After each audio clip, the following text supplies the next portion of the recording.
这个就是有肌少症的状况，我们去做一个预防跟一个保健，那你就可以还是一样，到了80、90岁都还是一样可以不拿拐杖啊，自由自在的去行走。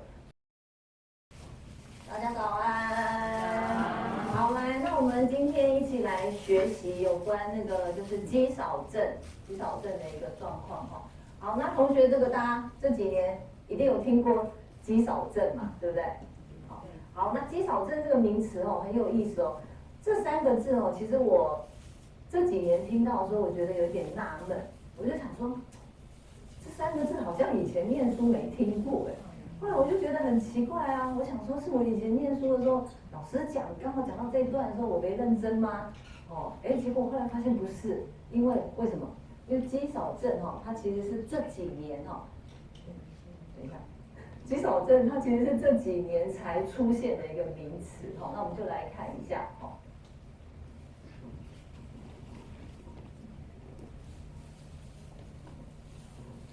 好，来我们来看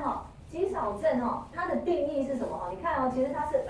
2010年提出来的，2010年，所以它提出来是大概这几年啦。那2010，因为我已经从学校毕业了好，来，那肌少症我们可以看一下它是骨骼肌的流失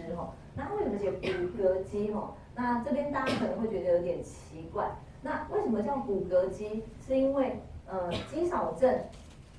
我们在讲骨骼肌啊，因为我们的肌肉有分3种有分3大类。那哪3大类呢？第一大类当然就是我们的什么心脏嘛心脏肌肉这是心肌的部分。那第2类是属于我们的什么内脏内脏的这些肌肉，它叫平滑肌。好，那心肌跟平滑肌其实都不是我们能控制的啦，因为心脏它一开始你从在妈妈肚子里头开始这个活着的时候就开始一直跳到我们什么？我们去做天使嘛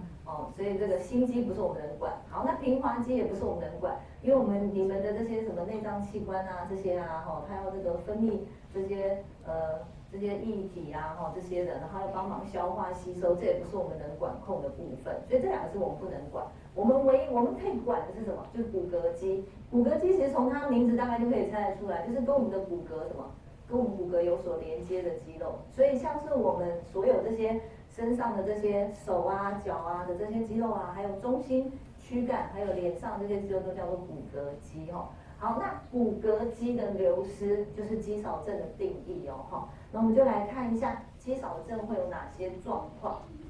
好，肌少症一定会有的一个状况就是什么？你的肌肉一定要先变小，它的质量会变小。OK， 好，质量变小，但只有质量变小还不叫肌少症，就是刚开始快要肌少症而已。好，如果你质量变小之后，你的力量也变小了，或者你的身体表现变差就是这2个要有其中一个。好，这2个有其中一个的时候，那才叫做肌少症也就是生活表现开始没有那么流畅啦，没有那么灵活了。好，但是你这3者都有你肌肉变小块了然后你的力量也变小，质量也变差，那就表示什么？你是严重的肌少症所以这个大家要特别留意。那因为在座有些朋友算是比较年轻一点的啦有些是这个已经是退休族群，那你们自己也可以观察，包括自己还有自己的什么长辈，家中的长辈有没有这样的现象所以这是肌少症。好，那肌少症当然如果你想要知道自己有没有肌少症，很简单你当然可以什么？你也可以去医院啊去做一些检测。那不管是在这个研究上面，或者是医疗的检测上面，他们都有他们自己的什么一个正规的一个检测方法去做那我们一般大众我们怎么样在生活中知道自己有没有肌少症呢在这边提供大家几个方法去做一个认识跟了解好，那第一个同学你可以观察像我们以前什么拧毛巾的时候，我们都可以把它拧干嘛。可是如果慢慢有一天你突然发现奇怪，我毛巾拧不太干的时候，这时候就表示什么？可能开始有肌少症，要留意咯好，或者是什么过马路，我们过马路的时候不是都会有那个秒数吗？对不对？好，那个秒数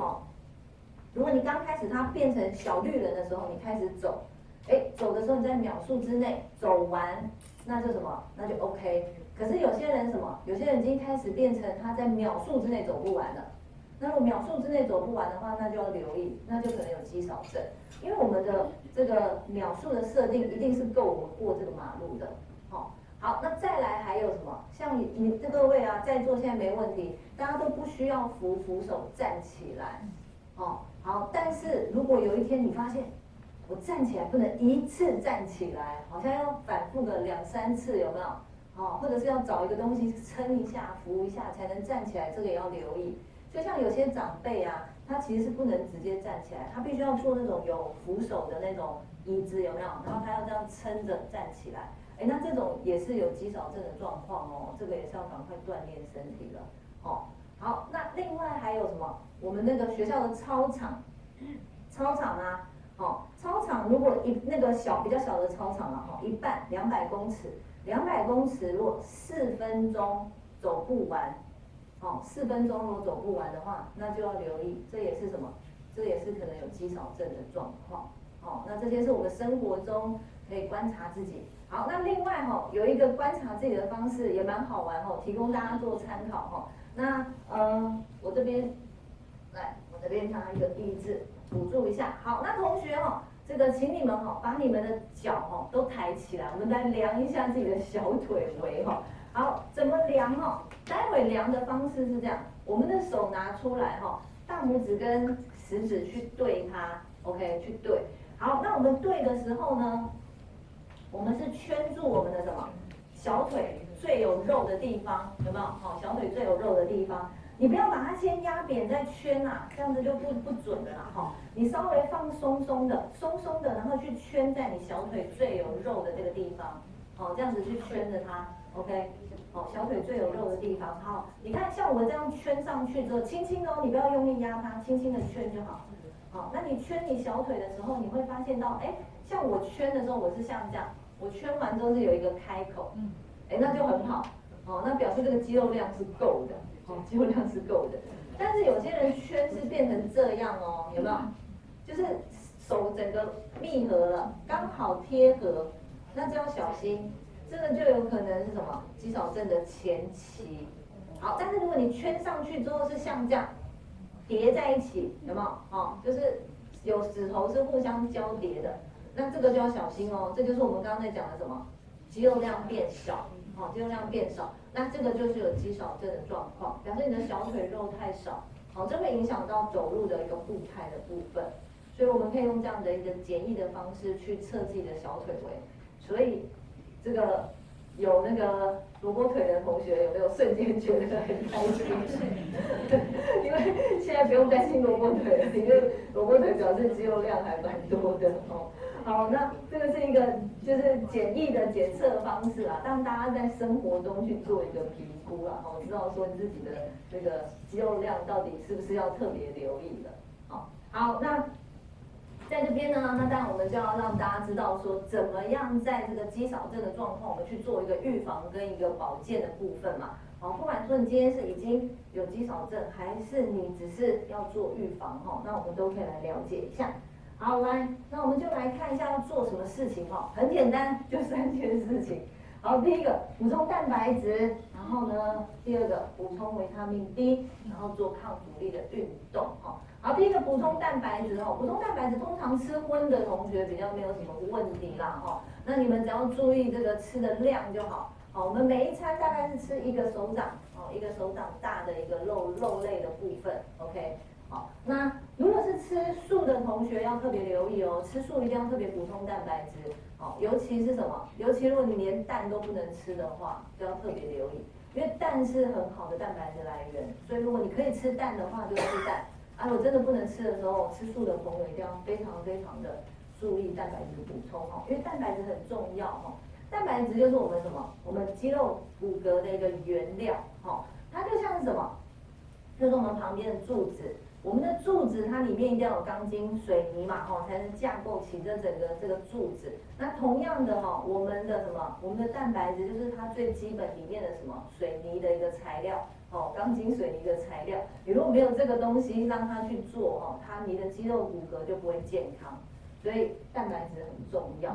好，再来要补充维他命 D 那可能在座有一些同学已经有听过维他命 D 这几年的报道，跟某一些疾病是有相关好，来维他命 D 来最天然的方式是干嘛？怎么做？对，晒太阳哈，晒太阳是最天然的方式，但是我们要晒几点的太阳啊？正中午哦，正中午大概就是11点到1点啦，11点到1点的太阳哦，或者是什么10点到2点的太阳这个时间哈。那这个他们研究是说，因为跟太阳的波长有关系，所以请大家晒正中午的太阳，大概晒15分钟。像我们女性同胞怕脸晒黑嘛，就是脸遮一下，手脚去晒一下嘛，脸遮一下。好，那这是最天然的。那可是如果我们很欠的时候，还是什么？还是可以从其他部分那最天然晒太阳那再来其次就什么？吃，从饮食上好，饮食上我们可以从什么样去补充饮食上我们可以看一下，我们可以补充的部分像是什么？吃蛋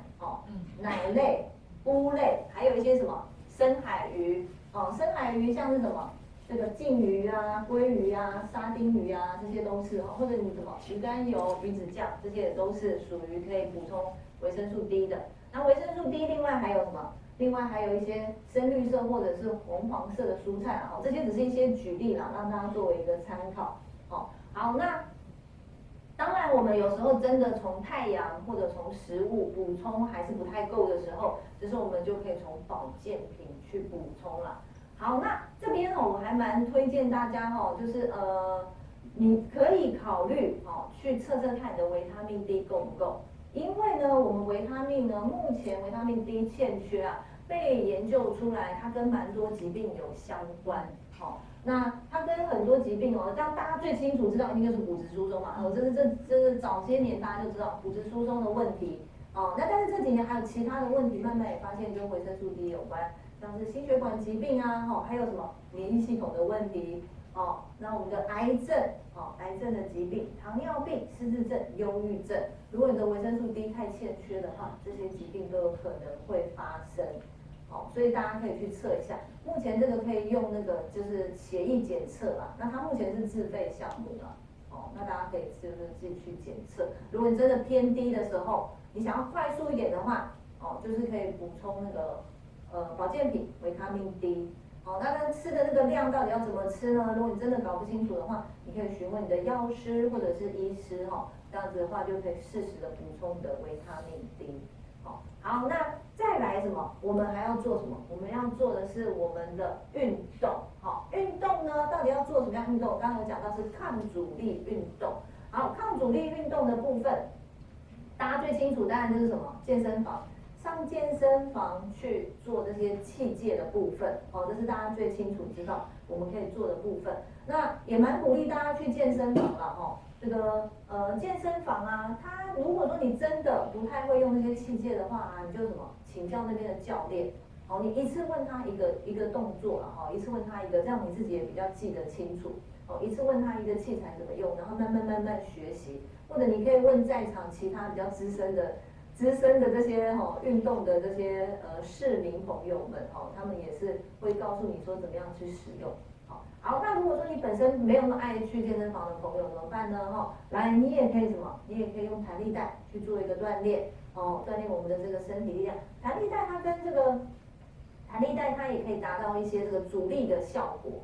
好，那再来就是什么？再来你也可以用哑铃去做一个锻炼哑铃最简单在居家就是什么？就是你拿水瓶嘛水瓶去做运动。那如果说各位同学或者那个你们有不知道怎么做的话上网去找，我在网络上有一段之前在讲座的时候有一段那个用水瓶教导大家做运动的那个部分，大家可以作为参考就可以知道怎么练习。那这是上肢的部分，我们可以用哑铃或者是水瓶。好，下肢的部分呢，我们其实可以用自己的体重那其实大家最好用的就是什么？像这种有没有蹲的动作记得屁股尽量往后坐一点。那如果是有些长辈有没有很容易什么？很容易跌倒的话很怕跌倒的话，来拿一把椅子过来拿一把椅子过来，在椅子前面然后往后坐。好，那在这边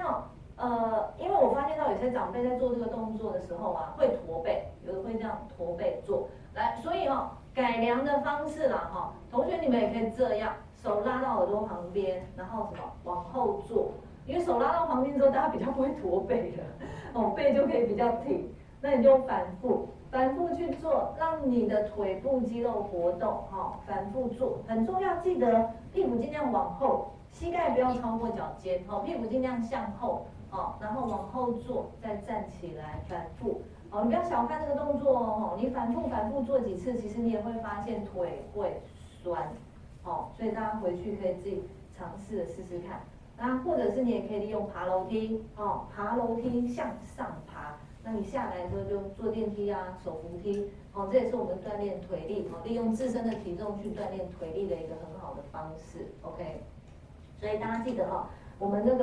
我们希望要能够减少肌少症的发生，哦，就是要干嘛？补充蛋白质，哦，然后补充维他命 D 跟做抗阻力运动，哦，那你们就自己去检视看这3件事情，你有哪一件事情没做到？哦，没做到的事情就是赶快再好好的去把它补充，哦，让它去做完整 ，OK。好，那在这边这个跟大家分享肌少症的部分希望大家可以好好的对于这个肌少症有一些重视因为随着我们年纪慢慢增长有时候我们的肌肉量会慢慢的减弱。那但是如果你可以保持运动的习惯，然后保持这个你的蛋白质的补充还有低的一个含量的话，你就可以减少肌少症的发生。那你就可以还是一样到了80、90岁，都还是一样可以什么？可以不拿拐杖不拿这个助行器自由自在的去行走。所以希望大家可以好好的练体能。